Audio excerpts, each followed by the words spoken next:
Wah, kalian siap untuk petualangan epik? Becamat The Patron of Villains adalah manhwa yang mengisahkan seorang pria yang bereinkarnasi dan menjadi pelindung para villain, penuh aksi, komedi, dan fantasi. Ayo tonton sampai habis. Kita rangkum chapter Januari 45, 47 menit penuh aksi. Dalam kehidupan sebelumnya, protagonis kita adalah seorang budak korporat yang bekerja 78 jam seminggu. Namun, hidupnya berubah drastis ketika ia merasuki seorang bangsawan di dunia fantasi. Meskipun ini terdengar seperti sebuah keberuntungan, ia menyadari bahwa ada beberapa hal yang tidak beres. Ia tidak bisa memahami bahasa setempat dan tidak memiliki kemampuan apapun. Saat itu, seorang pelayan menghampirinya dan mengajaknya makan malam. Protagonis kita merasa bahwa rumah besar tempat ia tinggal memiliki aura yang buruk.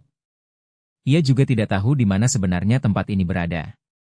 Pelayan tersebut kemudian memberitahu bahwa besok, Tuan Muda Leo dan Tuan Muda Tonio akan kembali, sehingga ia harus tidur lebih awal. Protagonis kita merasa bahwa nama, keluarga Palatio, terdengar tidak asing baginya. Ia kemudian mengingat sebuah game RPG turn-based yang sering dimainkannya di waktu senggang. Dalam game tersebut, ia harus menghadapi Vive Great Sins yang akan menghancurkan kerajaan dan bangsawan. Salah satu dari Vive Great Sins adalah urat, yang akan menjadi penyebab kematian ratusan ribu orang. Protagonis kita kemudian menyadari bahwa ia berada di dunia yang sama dengan game tersebut dan bahwa ia harus mereformasi Vive Great Sins untuk mencapai kehidupan yang damai. Ia memutuskan untuk menyelamatkan anak-anak yatim piatu dari laboratorium eksperimen manusia dan mempercayakan pengelolaan panti asuhan baru kepada seorang gadis bernama Yutia. Ia juga bertemu dengan Evan, seorang pria yang cak. Dalam perjalanan mencari kebenaran, seorang pria muda menemukan bahwa anak kedua yang diselamatkannya dari pasar budak ilegal bukanlah orang biasa. Anak itu, Deus, adalah Sin of Sloth, salah satu dari Vive Deadly Sins yang terkenal karena kekejamannya. Setelah disiksa dan dijual sebagai budak, Deus menjadi perwujudan dari dendam dan kemarahan. Namun, di balik kekejamannya, Deus juga dikenal sebagai individu yang pekerja keras dan dapat membalas hutang atau kesalahan dengan lipat ganda. Saat itu, Evan dipercaya untuk merawat Deus dengan baik. Sementara itu, pria muda itu juga berkomunikasi dengan Yutia melalui surat, membicarakan tentang anak kedua yang diselamatkan. Yutia kemudian menjadi teman pena pria muda itu, dan mereka sering berbagi cerita. Pria muda itu juga menyelidiki County Palatio, yang terlibat dalam penjualan prostitusi, obat-obatan, dan menjalankan organisasi bawah tanah bernama Avalon. Dalam penyelidikannya, pria muda itu menemukan bahwa kekuatan County Palatio lebih besar dari yang dibayangkan. Ia juga mengetahui bahwa Tonio Palatio, gubernur, telah meninggal karena tidak sengaja jatuh. Namun, pria muda itu ingat bahwa dalam game, Tonio mati karena dibunuh. Sekarang, pria muda itu telah menjadi penerus County Palatio dan berencana untuk menemukan Vive Deadly Sins lainnya. Ia juga menemukan bahwa organisasi bawah tanah yang dipimpin oleh Margot, anak sulung keluarga Palatio, telah tumbuh pesat dengan ratusan anggota. 2 tahun telah berlalu sejak Evan menjadi sahabat pena dengan Yutia. Evan mengunjungi Yutia di halaman belakang dan membuatnya kaget. Yutia memberitahu Evan bahwa 3 sins yang tersisa telah diselamatkan semua dan yang kelima telah dikirim ke panti asuhan dengan selamat. Evan juga mengabarkan bahwa mencari Sin of Great memang agak sulit, tapi dengan pengetahuan gamernya dan kerja keras, semuanya terselesaikan. Yutia merasa lega melihat anak-anak di panti asuhan tumbuh dengan baik dan normal. Evan berencana untuk menemui mereka, tapi Yutia khawatir karena proses menjadi sin itu sangat tragis dan menakutkan. Kemudian, Evan membahas tentang organisasi rahasia, Blue Moon, yang membunuh bangsawan dan memburu organisasi kriminal. Evan juga mendengar laporan kegiatan mingguan Blue Moon, termasuk pembunuhan kepala-kepala pedagang budak. Setelah itu, Evan dan Yutia membahas tentang rencana masa depan, termasuk pindah ke desa kecil di selatan wilayah Palatio, Road Mill. Namun, tiba-tiba terjadi pembunuhan putra pertama, dan Evan kembali ke Mansion untuk menyelidiki. Penyebab kematiannya adalah jantung yang tertusuk pedang, dan Evan mencurigai bahwa ada yang tidak beres. Alon memutuskan untuk berangkat menuju Road Mill, meskipun ada yang khawatir bahwa kota itu tidak akan menjadi pilihan yang lebih baik. Bagi Alon, Road Mill adalah tujuan akhir rencananya, tempat di mana dia telah menyelamatkan Vive Great Sins dari kemalangan mereka. Dia juga ingin menjalani hidup sebagai bangsawan di Villa Palatio, yang menurutnya adalah tempat yang sempurna untuk menikmati kehidupan yang manis. Namun, rencana Alon terganggu ketika dia mendengar bahwa seseorang telah membunuh banyak orang di Avalon. Alon merasa bahwa tidak ada alasan untuk membunuh orang tersebut, Dan mungkin kejadian itu terkait dengan banyak hal yang tidak berjalan dengan baik di Avalon. Sementara itu, Alman, tangan kanan Leo, mengajukan pertanyaan tentang apa yang harus dilakukan dengan orang yang telah membunuh banyak orang di Avalon. Alon menjawab bahwa Alman hanya perlu melakukan sesuai dengan perintahnya, tetapi Alman malah mengajukan pertanyaan yang membuat Alon merasa terganggu. Dalam dunia fantasi ini, kekuatan dan intelijen sangat dibutuhkan untuk bertahan. Seorang karakter yang mendapatkan kekuatan besar merasa ansietas dan gugup karena takut diketahui orang lain. Sementara itu, seorang pewaris muda bernama Yutia merasa lelah karena harus bekerja keras untuk mengurus pekerjaan keluarganya setelah kematian saudaranya. Ia harus menghadapi tekanan dari kerabat saudaranya yang mencoba menargetkannya terlebih dahulu. Yutia memiliki bakat alami dalam menggunakan magic dan self-defense, tetapi ia menyadari bahwa mana hole-nya sangat kecil. Ia berlatih keras untuk meningkatkan kemampuannya, tetapi merasa bahwa masih banyak yang harus dipelajari. Dalam sebuah pesta dansa, Yutia bertemu dengan seorang putri dari keluarga Duke Altia, salah satu dari 3 keluarga villain terbesar. Putri tersebut bernama JK, dan Yutia tidak mengingatnya dari game sebelumnya. JK meminta Yutia untuk meminjamkan kekuatannya, tetapi Yutia masih ragu-ragu karena tidak tahu apa yang sebenarnya terjadi. Di dalam dunia yang penuh dengan intrik dan kekuasaan, seorang pria muda bernama Alon menemukan dirinya dalam situasi yang sangat genting. Ia mendengar bahwa saudari-saudarinya akan membunuhnya, dan ia harus bertahan hidup untuk mempertahankan keberadaannya. Dalam pencariannya untuk mencari perlindungan, Alon bertemu dengan seorang bangsawan yang misterius, yang menawarkannya perlindungan sebagai anak angkat dengan imbalan setengah kekayaan keluarga Altia. Sementara itu, di tempat lain, seorang wanita cantik bernama Zenonia, putri sulung dari Count Zenonia, sedang berinteraksi dengan seorang pria yang mencurigakan. Pria tersebut mengenalinya dan mengetahui reputasinya, tetapi Zenonia tetap waspada karena ia tahu bahwa kecantikannya dapat menjadi senjata yang ampuh dalam dunia yang penuh dengan kekuasaan dan intrik. Dalam perjalanan lain, Alon menemukan dirinya di depan pintu masuk labirin Whispers, tempat yang sudah ia kenal dari walkthrough game yang pernah ia mainkan. Ia merasa bahwa ada sesuatu yang berbeda tentang tempat ini, seperti jika seseorang telah membuatnya dengan sengaja. Ketika ia memasuki labirin, ia disambut oleh seorang pria yang misterius, yang mengaku pernah datang ke tempat ini sebelumnya. Mereka kemudian memulai perjalanan melalui labirin, memecahkan teka-teki dan menghadapi bahaya yang mengancam. Setelah melewati beberapa ruangan, mereka akhirnya menemukan cincin hitam yang terlihat biasa, tetapi Alon yakin bahwa itu adalah tujuan mereka. Pria misterius itu kemudian mengungkapkan bahwa bebatuan di lembah tersebut sebenarnya adalah golem, dan bahwa mereka harus berhati-hati karena musuh bisa muncul kapan saja. Dalam perjalanan kembali, Alon menggunakan pengetahuannya tentang spellcasting dan hand cells of Babylonia untuk mempertahankan diri dan melindungi pria misterius itu. Dengan kekuatan yang baru ditemukannya, Alon merasa bahwa ia telah memperoleh kekuatan untuk memutar hukuman. Pailine masih teringat saat dia terpaksa meninggalkan keluarganya setelah saudara-saudaranya, Timalian dan Marianne, mengkhianatinya. Ayahnya yang baik hati meminta belas kasihan dari saudara-saudaranya, tetapi itu tidak cukup untuk menyelamatkan Pailine dari kekejaman mereka. Sekarang, setelah 2 bulan, Pailine menerima hadiah anggur dari Loria, putri bungsu keluarga Altia, yang sekarang telah menjadi Duke. Pailine merasa bersalah karena tidak dapat menyelamatkan ayahnya dan saudara-saudaranya. Loria, yang dulu selalu terancam oleh ayahnya, sekarang telah menjadi Duke dan memiliki kekuasaan besar. Pailine tidak bisa memahami mengapa Loria melakukan hal ini, tetapi dia yakin bahwa Loria memiliki rencana yang lebih besar. Sementara itu, Pailine juga menerima surat dari Yutia, yang mengabarkan bahwa anak-anak yang diselamatkannya telah tumbuh dewasa dan siap untuk hidup mandiri. Pailine merasa bangga dengan kemajuan mereka dan berpikir bahwa sudah saatnya untuk membiarkan mereka pergi. Dia juga berpikir untuk memberi mereka hadiah sebagai tanda terima kasih atas kepercayaan mereka.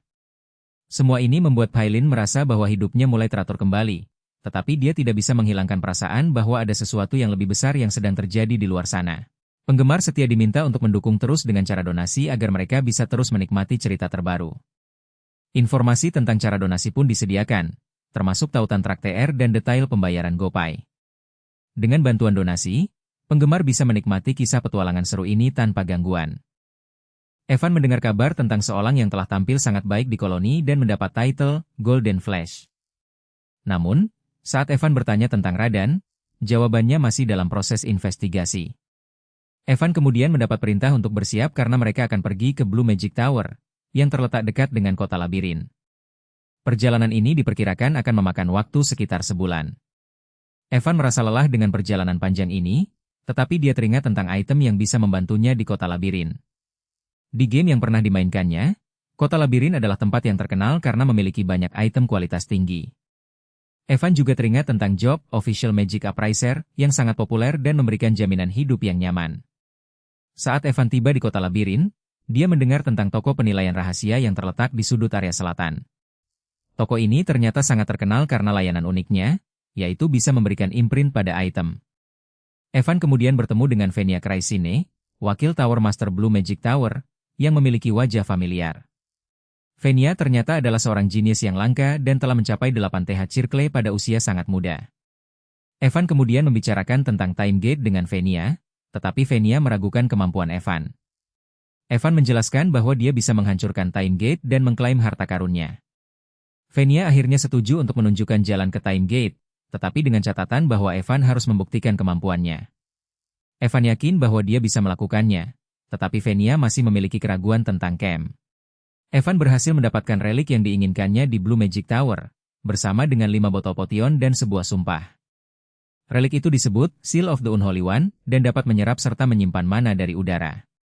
Dengan kapasitas penyimpanan yang cukup, Evan merasa puas dan dapat menggunakan relik itu untuk penelitian magic dan penyelamatan diri. Setelah itu, Evan bertemu dengan Duke Altia dan mereka mengobrol dengan santai.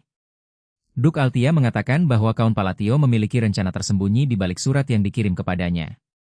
Evan juga menyadari bahwa Count Palatio ingin mendukungnya untuk menjadi seorang Duke dan memiliki hegemoni wilayah barat. Evan dan Duke Altia kemudian membahas rencana Count Palatio dan Evan menyimpulkan bahwa Count Palatio ingin mendukungnya untuk menjadi seorang Duke dan memiliki hegemoni wilayah barat. Sementara itu, di Blue Magic Tower, Count Palatio sedang membahas rencananya dengan Tower Lord. Count Palatio ingin menyatukan kepingan teka-teki yang bergerak liar dan memiliki rencana besar di balik itu. Setelah kembali dari perjalanan bisnis ke utara, Count tampaknya sedang menikmati waktu luangnya.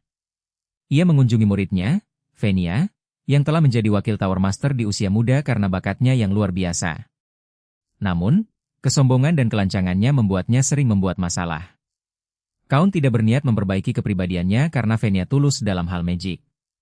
Count kemudian menerima surat dari Yuria dan membacanya. Ia juga memperbarui pengetahuannya tentang Process of Babylon dan menemukan bahwa kekuatan magiknya telah meningkat secara signifikan. Ia berpikir bahwa mungkin ada imbalan karena kutukan, tetapi tidak yakin. Count juga mengunjungi biarawati di rumah doa bagian timur dan berbicara tentang kekuatan divine yang diperolehnya setelah berdoa kepada bulan. Biarawati menjelaskan bahwa keimanan berasal dari kepercayaan yang tidak terlihat dan membutuhkan waktu lama untuk mendapatkan apa yang dibutuhkan. Count merasa senang dan berterima kasih atas jasanya. Kehidupan di dunia ini terus berjalan, dan kabar tentang anak-anak yang pernah disayangi mulai beredar. Seorang dan Deus adalah dua nama yang paling banyak disebutkan, dengan kemenangan beruntun yang luar biasa. Seorang berhasil meraih 32 kemenangan beruntun, sebuah prestasi yang sangat mengesankan. Sementara itu, Deus juga menunjukkan kekuatan yang luar biasa, hampir menyamai kekuatan pemimpin tertinggi di koloni. Radan, salah satu anak yang pernah disayangi, kini menjadi bajak laut yang tangguh. Dia berhasil menjadi kapten di Kepulauan Pertama, sebuah posisi yang sangat penting. Namun, perjalanan hidup Radan tidaklah mudah, karena dia harus menghadapi banyak tantangan dan musuh yang kuat. Meskipun demikian, Radan tetap tegar dan terus maju, menggunakan kemampuan dan kecerdasannya untuk mengatasi setiap rintangan. Saat ini, Radan sedang mempersiapkan diri untuk menjadi seorang pemburu harta karun, sebuah profesi yang menjanjikan masa depan yang cerah. Dengan kemampuan dan pengetahuan yang dimilikinya, Radan yakin dapat mencapai kesuksesan dan meningkatkan statusnya di dunia ini. Namun, perjalanan hidup Radan masih panjang dan penuh dengan Ketika dia memikirkan tentang Great Moon, dia menyadari bahwa semua ini telah direncanakan sebelumnya. Great Moon pasti telah mengatur segalanya dengan teliti untuk memenuhi janjinya dan memberinya hadiah yang sangat berharga, yaitu Spectacles of Amrita. Benda ini memungkinkan dia untuk mengidentifikasi dan melacak relik di dalam lautan dengan mudah, serta membantunya menutupi kekurangan kekuatannya. Dia merasa bahwa Great Moon telah memenuhi janjinya, tidak hanya memberinya target balas dendam, tetapi juga membantunya memahami apa yang sebenarnya terjadi. Dia kini mengerti maksud di balik perintah yang tertulis di dalam surat, yaitu untuk menjalankan balas dendam dan mengambil alih 7 kepulauan. Sementara itu, Count Palatio tampaknya sedang menghadapi kesulitan keuangan. Ketika dia bertemu dengan keluarga KRILD dan Edorn, dia hanya membawa satu pengawal bersamanya, yang menimbulkan pertanyaan tentang keadaan keuangannya. Namun, Palatio tidak terlalu mempermasalahkan hal itu, karena dia telah puas dengan keadaan sekarang setelah melepaskan bisnis dunia bawahnya. Di tempat lain, beberapa orang barbarian ekologi sedang menantang Count Palatio dengan kata-kata kasar. Mereka menghina Palatio dan mengatakan bahwa dia tidak tahu apa itu kehormatan. Salah satu dari mereka, Klekhan, adalah seorang barbarian yang perkasa dan menganggap mati dalam pertarungan sebagai kehormatan tertinggi. Namun, mereka telah ditipu oleh seorang ksatria dari Caliburn yang mengaku ingin melakukan duel terhormat. Malam ini, mereka akan berkemah di tempat itu, dan pemenangnya telah ditentukan. Namun, ada yang mencurigakan tentang pasukan pengawalan tambahan yang dibawa oleh Vita. Sepertinya, rumor tentang rencana mereka untuk bergerak ke dunia bawah benar adanya. Mereka akan segera dapat merasakan kekuasaan dan kekayaan yang besar di dunia bawah. Tiba-tiba, muncul goblin yang tidak biasa, dengan ukuran yang terlalu besar dan kemampuan fisik yang jauh berbeda dari goblin biasa. Mereka bahkan memiliki kemampuan sihir, seperti Magic Circle Rock Wall dan Second Circle Shield. Ini membuat mereka sangat kuat dan berbeda dari goblin yang pernah mereka temui sebelumnya. Setelah pertempuran sengit, akhirnya mereka berhasil mengalahkan goblin tersebut. Namun, Count mengalami kehilangan kemampuan melindungi diri yang sangat menakutkan. Evan hadir dan membantu mereka, tapi permata ametis yang mereka miliki menjadi masalah besar. Divine Descent tiba-tiba terjadi, dan monster yang terpengaruh menjadi lebih ganas dan mendapatkan peningkatan kemampuan fisik. Ini adalah tanda-tanda Outer God yang hanya muncul setelah Vive Deadly Sins turun dan hukum dunia mengalami keruntuhan. Tapi, anak-anak itu tidak bangkit menjadi Vive Deadly Sins, jadi apa yang sebenarnya terjadi? Count harus segera mengumpulkan informasi tentang situasi ini, karena jika tidak, di dalam pertemuan sosial besar, semua hal di sini dibuat dari emas, menunjukkan kemewahan dan kekayaan. Namun, Count Palatio yang hadir di sana tidak terlalu memperhatikan hal tersebut. Ia malah lebih fokus pada percakapan dengan beberapa bangsawan lain. Count Rotegre, yang terkenal dengan kemampuan dan kekuasaannya, juga hadir di sana. Ia tampak sangat percaya diri dan memiliki kelebihan yang tidak dimiliki oleh orang lain. Sementara itu, Duke Altia, yang dikenal sebagai seorang yang kompeten, juga berada di pertemuan tersebut. Ia berbicara dengan beberapa bangsawan lain, termasuk putri keluarga Zenonia. Count Zenonia sendiri belum pernah bertemu dengan Carmine, putra ketiga Duke Camalon dari kerajaan Ashutalon. Carmine tampaknya sedang mencoba untuk memperkenalkan dirinya kepada beberapa bangsawan lain. Namun, situasi tiba-tiba berubah ketika beberapa bangsawan mulai berbicara dengan nada yang kurang hormat. Mereka tampaknya sedang membicarakan tentang Duke Camalon, yang dianggap telah meremehkan kerajaan Asteria. Count Palatio, yang merasa telah diremehkan, langsung meminta maaf atas kesalahan yang tidak disengaja. Ia berharap dapat menjaga hubungan baik dengan bangsawan lain. Pertemuan sosial itu tampaknya menjadi ajang untuk mempererat hubungan antar bangsawan. Namun, di balik itu, terdapat beberapa konflik dan ketegangan yang tidak terlihat. Beberapa bangsawan tampaknya sedang berusaha untuk meningkatkan kekuasaan dan pengaruh mereka. Sementara itu, Count Palatio tetap berusaha untuk menjaga kesabaran dan tidak terjerumus dalam Duke Altia, yang jarang bergerak, tiba-tiba muncul dan mengabari beberapa orang yang dipilihnya. Setelah memilih pion-pion yang diperlukan, mereka harus menjalani ritual peralihan dengan sokongan yang tulus. Sementara itu, beberapa orang mulai bergerak, termasuk Count Palatio, yang berinvestasi pada Eliban, protagonis dari sebuah game. Count Palatio memberikan banyak hadiah pada Eliban, dengan harapan Eliban dapat tumbuh kuat dan melawan makhluk Outer God. Eliban sendiri tampaknya memiliki kepribadian yang ceria dan optimis, berbeda dari karakter biasa dalam genre dark fantasy. Count Palatio merasa bahwa Eliban memiliki bakat luar biasa dan merupakan salah satu dari sedikit orang baik hati di dunia dark fantasy ini. Count Palatio berencana untuk mempertahankan rencana kehidupan santainya dengan membiarkan Eliban tumbuh kuat dan melawan Outer God. Dengan demikian, Count Palatio dapat mempertahankan kehidupannya yang nyaman dan aman. Setelah melewati labirin aneh, mereka akhirnya tiba di ibu kota Caliburn, Kiriham, di depan gerbang utara Kirtam. Perjalanan panjang itu telah melelahkan, dan Viran, murid langsung dari Master Knight Viola, Fortsworth, menyambut mereka. Dia terkejut melihat mereka tiba-tiba muncul dengan Knight bersama mereka. Vira menceritakan bahwa temannya dari kerajaan Asteria telah menyampaikan bahwa dia berhutang budi pada mereka. Namun, situasi menjadi tegang ketika Viran menyatakan bahwa temannya merasa sudah terlalu mempermalukan, dan dia harus membantunya. Firan menawarkan untuk mempertimbangkan keringanan jika mereka mau menyerahkan barang bawaan mereka. Situasi semakin memanas ketika Firan mengancam mereka, tetapi kemudian terungkap bahwa dia sebenarnya adalah putra dari seseorang yang telah dibesarkan dengan baik. Dia memiliki bakat luar biasa dalam menangani mana dan merasakan aura orang lain. Sifatnya yang jujur dan perkasa membuatnya menjadi pemuda yang sangat berpotensi.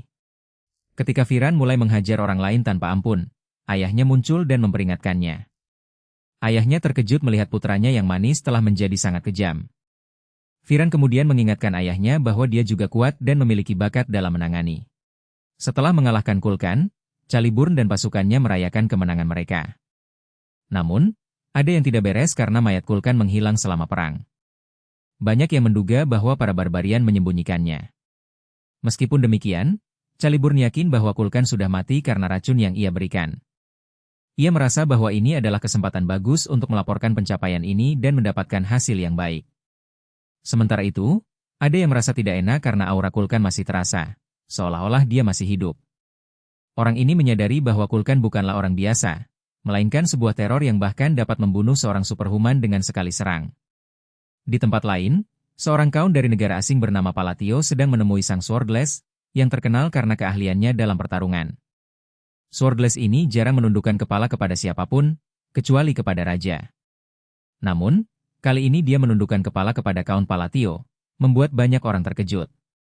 Kaun Palatio kemudian meminta Swordless untuk menemaninya ke sebuah tempat, dan Swordless setuju. Mereka akan melakukan sebuah perjalanan ke utara, dan Kaun Palatio juga meminta Swordless untuk meminjamkan Ring of the Mad One dari penyimpanan harta Caliburn. Setelah misi pengawalan, Evan kembali dan disambut dengan hangat.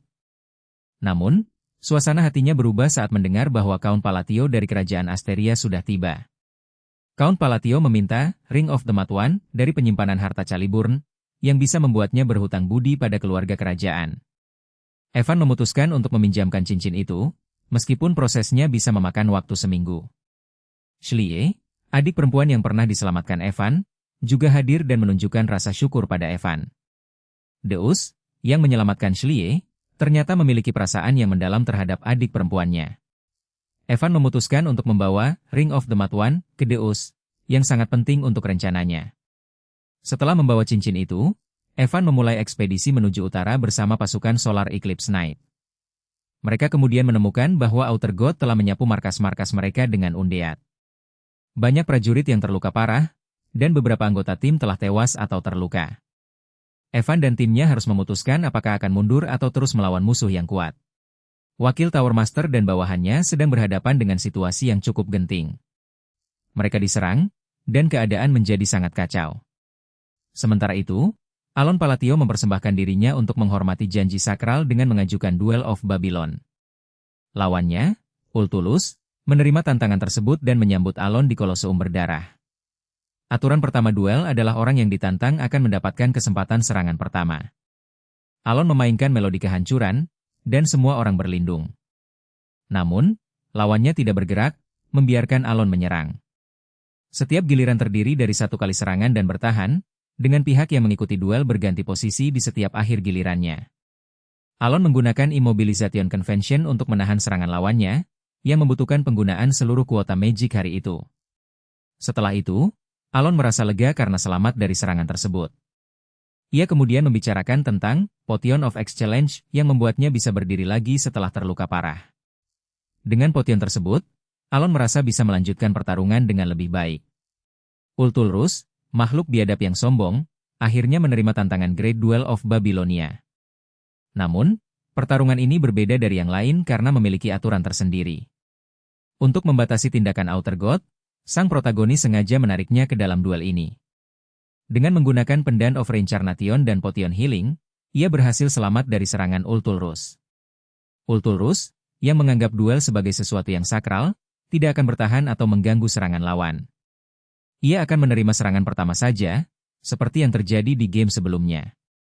Namun, di dunia ini, tidak ada batas waktu, sehingga pertarungan menjadi lebih sulit. Protagonis berhasil mengenali kelemahan Ultulus dan memanfaatkannya.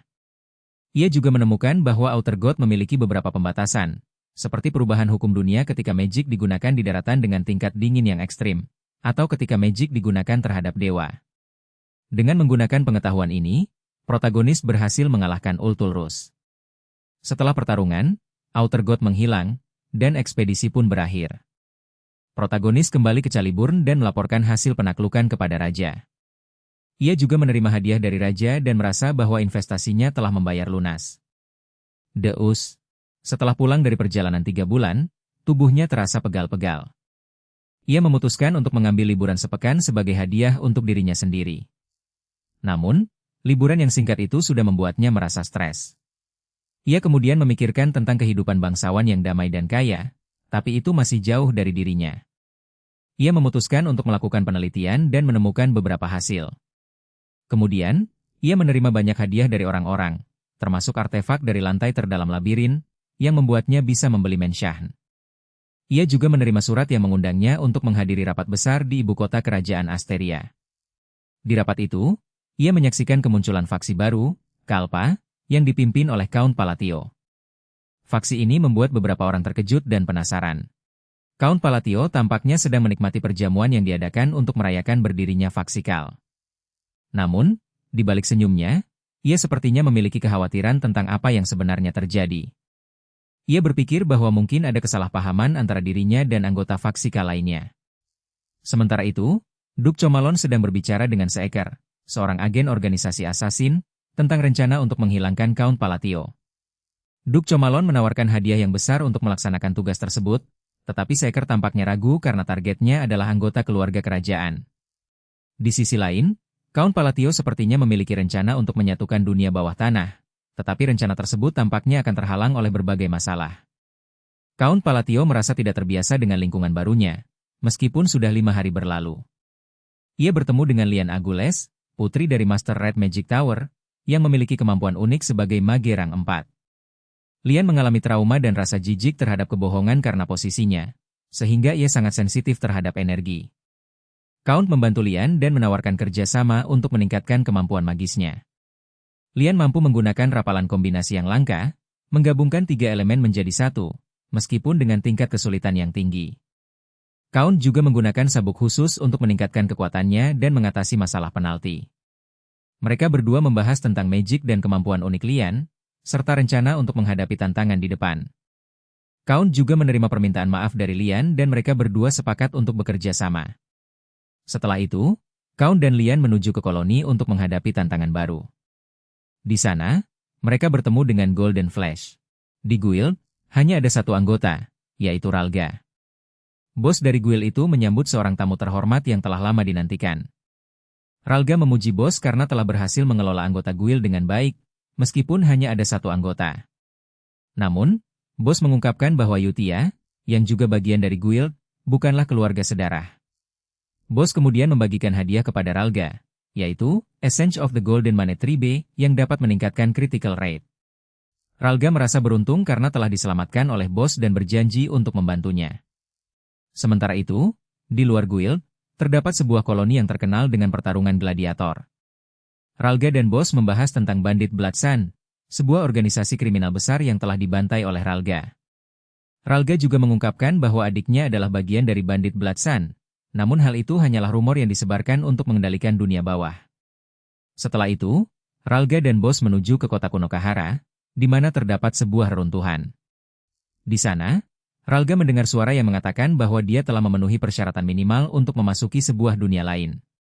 Ralga kemudian memutuskan untuk memasuki dunia itu sendirian, meninggalkan bos di belakang. Pria itu dengan santai mengeluarkan kata-kata yang menyakitkan, membuat lawannya terlihat marah dan dendam.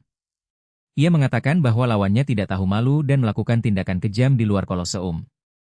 Lawannya membela diri dengan mengatakan bahwa ia sedang membicarakan adik kecilnya yang manis dan bahwa ia ingin membalas dendam untuk keluarganya.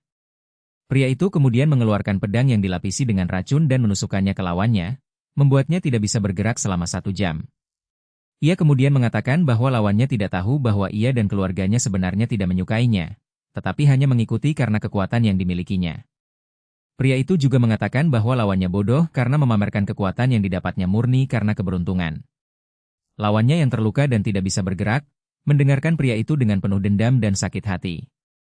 Pria itu kemudian mengeluarkan item misterius yang memperlihatkan asap hitam dan mengatakan bahwa item itu bisa membuatnya menjadi dewa. Lawannya yang terkejut dan takut, tidak bisa bergerak dan hanya bisa mendengarkan pria itu dengan penuh kebencian. Dalam pertarungan yang sengit, seorang karakter menghadapi lawannya dengan tekad bulat. Ia harus menghindar dari serangan lawan yang ganas, karena menghina penyelamatnya adalah hal yang tidak bisa diterima. Lawannya yang bernama Ralga tampaknya telah berkhianat, sehingga membuat karakter ini harus berhati-hati. Karakter ini kemudian mengungkapkan bahwa ia ingin menjadi keluarga dengan penyelamatnya, tetapi penyelamat itu adalah seorang manusia, sedangkan ia sendiri adalah dari ras Golden Mane. Ia juga menyebutkan bahwa penyelamatnya telah menyelamatkannya dari bahaya, dan ia merasa bahwa penyelamat itu sudah seperti keluarga baginya. Sementara itu, kabar tentang kekejaman Kalman telah menyebar ke seluruh koloni, dan banyak orang yang mendukungnya untuk menjadi Baba Yaga. Namun, karakter ini lebih peduli dengan penyelamatnya dan ingin membuatnya bahagia. Ia bahkan bersedia melakukan apa saja untuk membuat penyelamatnya tersenyum.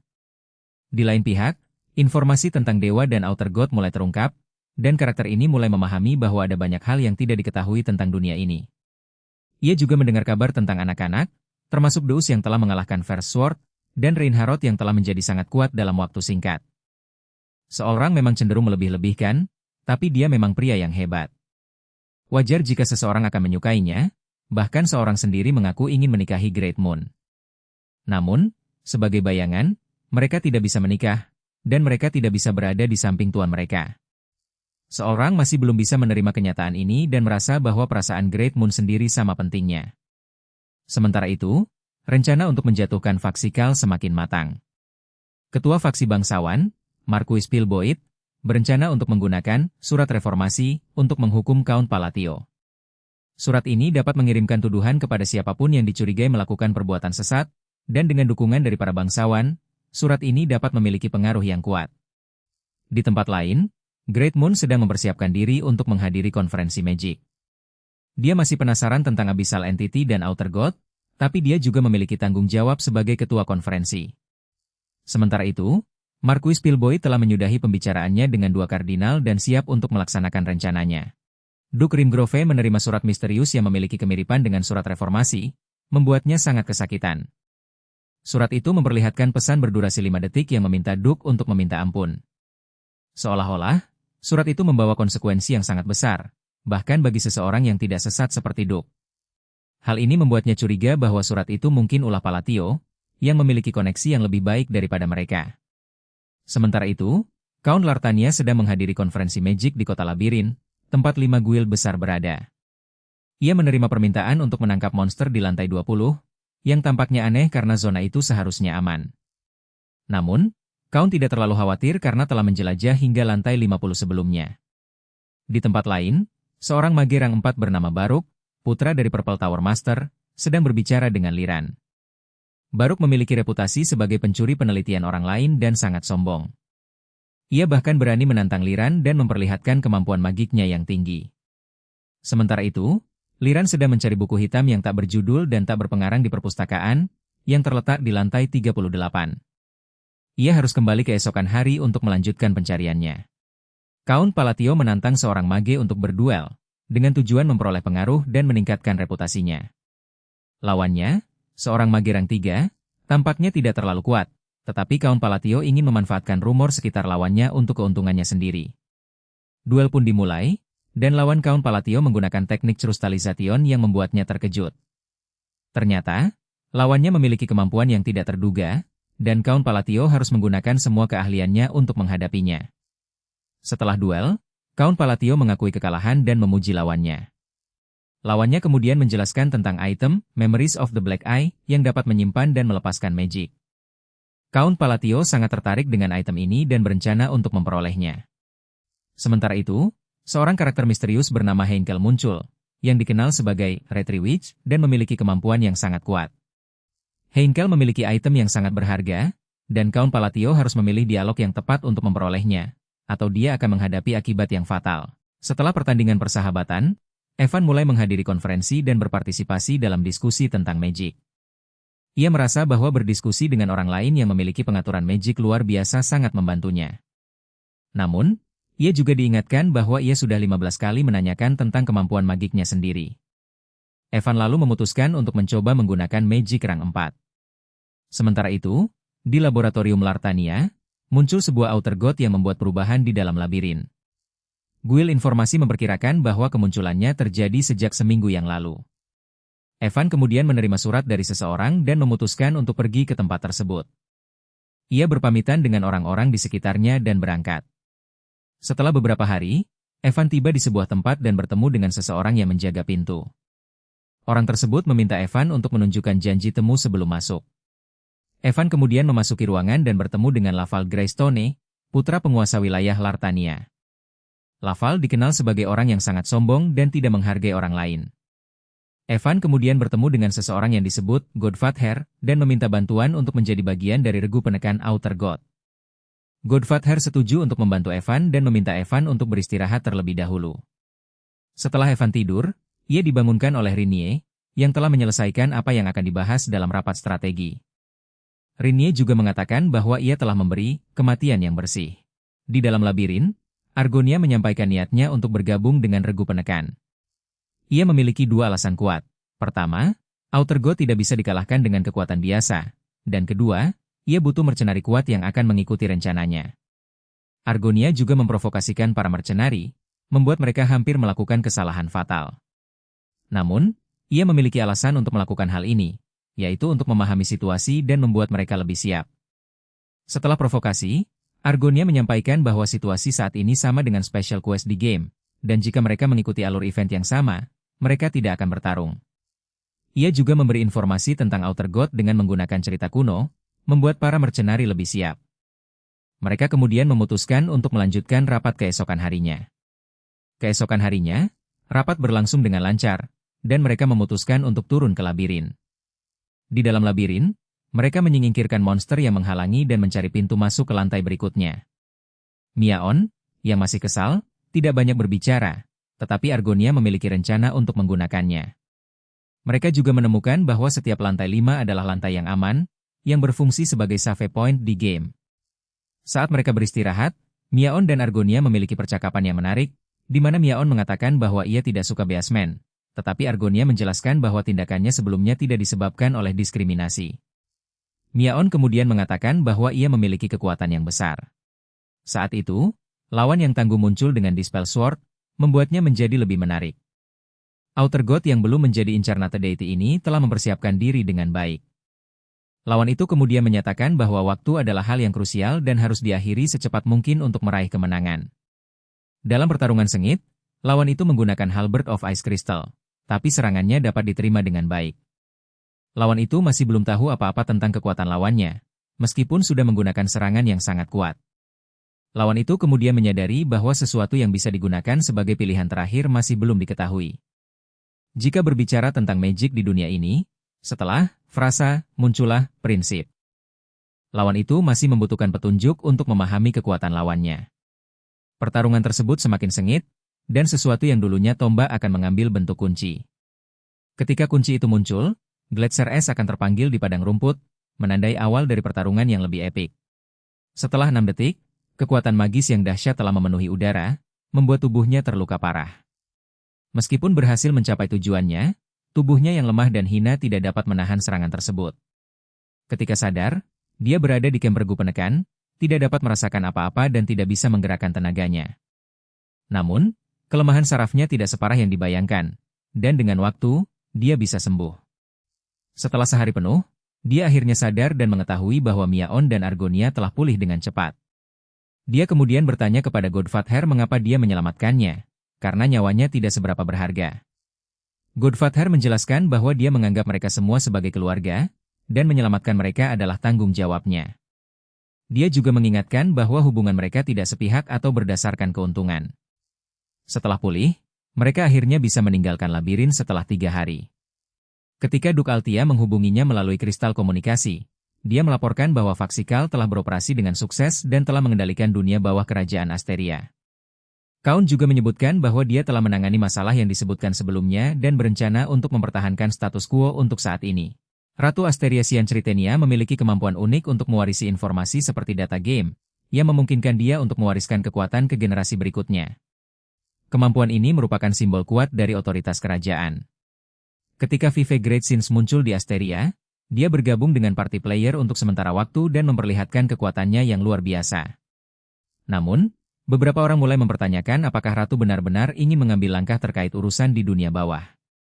Sementara itu, Count Palatio, yang dikenal sebagai naga penjaga, tampaknya tidak terlalu memperhatikan kerajaannya sendiri. Ia memiliki reputasi sebagai seorang yang acuh tak acuh, tetapi sebenarnya memiliki kekuatan yang sangat besar. Di sisi lain, ada organisasi yang dikenal sebagai The Agents yang sedang mengincar Great Deus. Mereka memiliki kekuatan yang sangat besar dan jumlah anggota yang cukup banyak. Beberapa orang mulai mempertanyakan apakah mereka dapat dihentikan sebelum melakukan kerusakan yang lebih parah. Count Palatio sendiri tampaknya memiliki rencana untuk menghadapi mereka, tetapi belum jelas apa rencana tersebut. Di hadapan ratu, Marawis dianugerahi gelar Marquis sebagai imbalan atas jasanya menghukum orang-orang dari dunia bawah yang mengancam Asteria. Namun, Marawis terkejut dan merasa tidak masuk akal karena ratu biasanya tidak tertarik dengan urusan negara. Ia bertanya-tanya apakah ratu sedang mencoba menegaskan kekuasaannya atau ada motif lain di balik tindakannya. Sementara itu, di tempat lain, seseorang bernama Alkamael, ketua organisasi pembunuh, The Agents, sedang menunggu lawannya. Alkamael dikenal kejam dan telah membunuh banyak orang selama 300 tahun. Ia merasa dirinya tidak terkalahkan dan siap menghadapi lawan barunya. Marawi sendiri masih bingung dengan jalan pikiran ratu dan memutuskan untuk menyibukkan diri dengan tugas-tugasnya. Ia harus pergi ke reruntuhan di koloni untuk merevitalisasi barang-barang yang diberikan oleh Heinkel. Selain itu, ia juga harus mempersiapkan diri untuk membersihkan dunia bawah yang menjadi alasan kenayakannya menjadi Marquis. Dalam perjalanannya, Marawis memutuskan untuk mengunjungi hutan terdekat dan kemudian pergi ke gurun. Ia berencana untuk mengalahkan The Agents dan membersihkan dunia bawah dari ancaman mereka. Dengan kemampuan dan kekuatannya, Marawis siap menghadapi tantangan apapun yang akan datang. Di dunia yang penuh intrik dan kekuasaan, seorang pemimpin harus membuat keputusan yang sulit untuk mempertahankan posisinya. Ia merenungkan tentang organisasi, The Agents, yang sepertinya telah menghilang, meninggalkan kerugian besar bagi rencananya. Ia juga memikirkan tentang Asteria, sebuah organisasi lain yang mungkin bisa membantu memperoleh kekuatan Abyssal Entity yang telah lenyap. Sementara itu, seorang tuan muda bernama Carmine sedang menjalani eksperimen dengan Abyssal Game, yang menyebabkan gejala kecemasan parah dan hasrat kekerasan yang tidak terkendali. Pemimpin tersebut memutuskan untuk mengurus masalah Asteria dan meminta bantuan dari orang-orang yang telah disuap untuk menyampaikan pesan penyesalan kepada Count Palatio. Di tempat lain, seorang Draconian bernama Supah Patang sedang berbicara dengan seseorang yang telah mengalahkan para Outer God. Supah Patang terkesan dengan kemampuan lawannya dan mulai membicarakan tentang konseptualisasi dan penggunaan rapalan dalam Magic. Ia menjelaskan bahwa penggunaan rapalan sebagai kunci untuk mencapai hukum dan memanifestasikan Magic memerlukan konseptualisasi yang tepat. Lawannya, yang telah menggunakan rapalan dengan cara yang tidak biasa, membuat Supah Patang penasaran tentang cara kerjanya. Supah Patang menjelaskan bahwa penggunaan rapalan dan frasa sebagai kunci untuk mencapai hukum memerlukan pemahaman yang dalam tentang konseptualisasi. Ia juga menyebutkan bahwa lawannya telah mencapai batas manifestasi magiknya dan menyarankan untuk Mel. Pertemuan antara seorang dan Yutia berlangsung dengan hangat, seperti pertemuan keluarga yang telah lama tidak bertemu. Yutia, yang kini telah menjadi seorang kardinal, terlihat sangat cantik dan berbeda dari citranya di layar. Ia bahkan menawarkan seorang untuk memanggilnya dengan sebutan Yang Mulia Kardinal jika mereka bertemu lagi. Pertemuan ini juga membawa kabar bahwa Yutia telah menjadi kardinal, sebuah posisi yang sangat berpengaruh setelah paus. Dalam protokol, seorang kardinal bisa mengeluarkan surat panggilan yang bisa memulai perang suci. Seorang terlihat gugup saat berdekatan dengan Yutia, membuat Evan penasaran tentang hubungan mereka. Namun, Yutia sendiri terlihat sangat bahagia dan cantik, seperti seorang malaikat. Ia mengungkapkan bahwa pertemuannya dengan seorang bukanlah kebetulan, melainkan karena ia ingin menemui Godfather. Godfather kemudian mengungkapkan bahwa ia akan mempertimbangkan permintaan Yutia untuk menikah dalam 2 tahun, meskipun ia masih terlalu muda untuk menikah. Pertemuan mereka diinterupsi oleh pembicaraan tentang usia Yutia yang dipercaya telah mencapai 100 tahun, meskipun ia terlihat sangat muda. Seorang kemudian memutuskan untuk pamit, tetapi tidak sebelum Yutia memberitahunya tentang rencana untuk mengambil harta karun di istana kerajaan. Seorang juga berencana untuk mengambil Sparrow S1 yang memiliki statistik buruk, tetapi masih layak untuk dimiliki. Pertarungan yang sangat menarik telah terjadi, di mana Count Palatio yang kuat telah dikalahkan.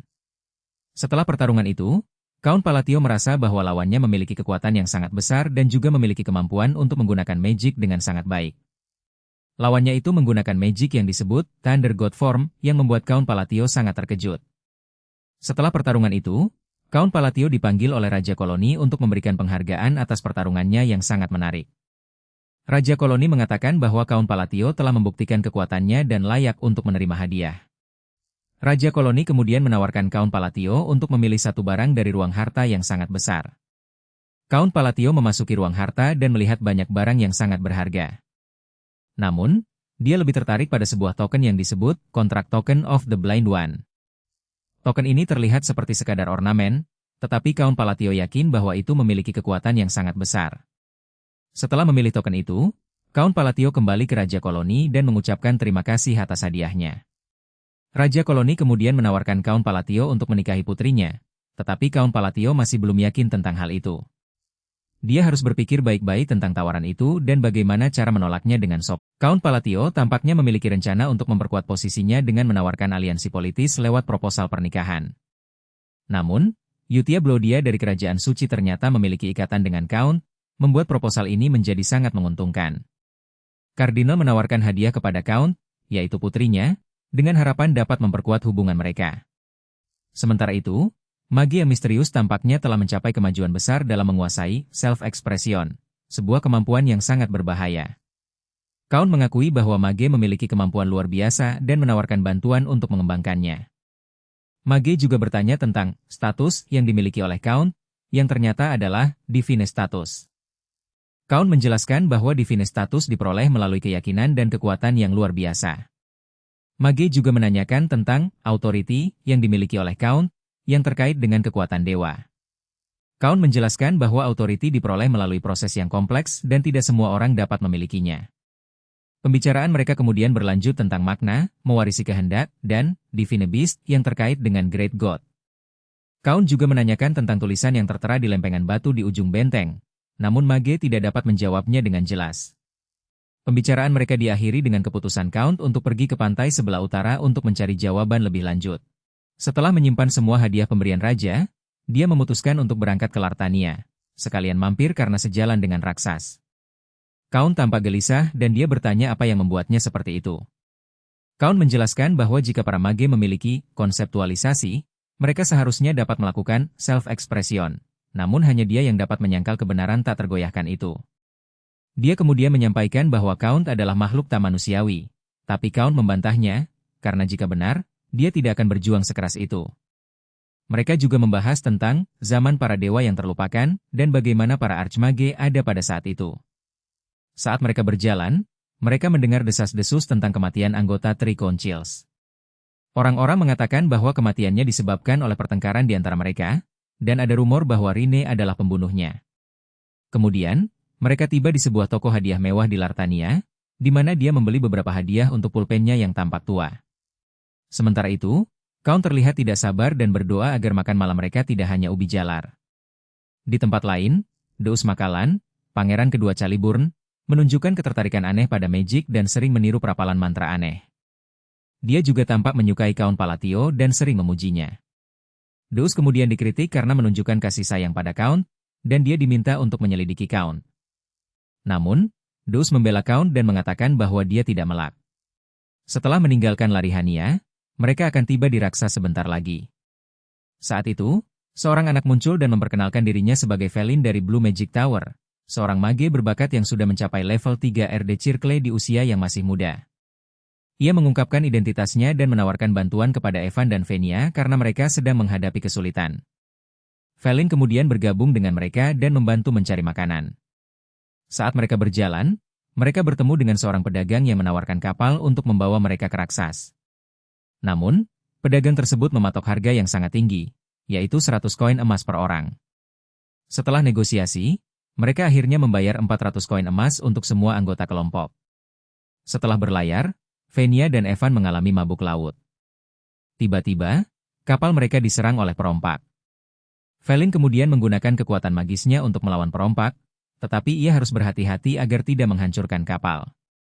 Saat pertarungan, seorang pria misterius muncul dan mengklaim dirinya sebagai Pirate King yang pernah menyatukan 6 dari 7 pulau. Ia juga mengaku pernah membantai banyak kapten dan menghancurkan lebih dari 50 kapal. Felin tidak percaya bahwa pria tersebut adalah Pirate King, Tetapi pria itu kemudian membuktikan identitasnya dengan menunjukkan kekuatan luar biasa. Tiba-tiba, Count muncul dan berbicara dengan pria misterius tersebut.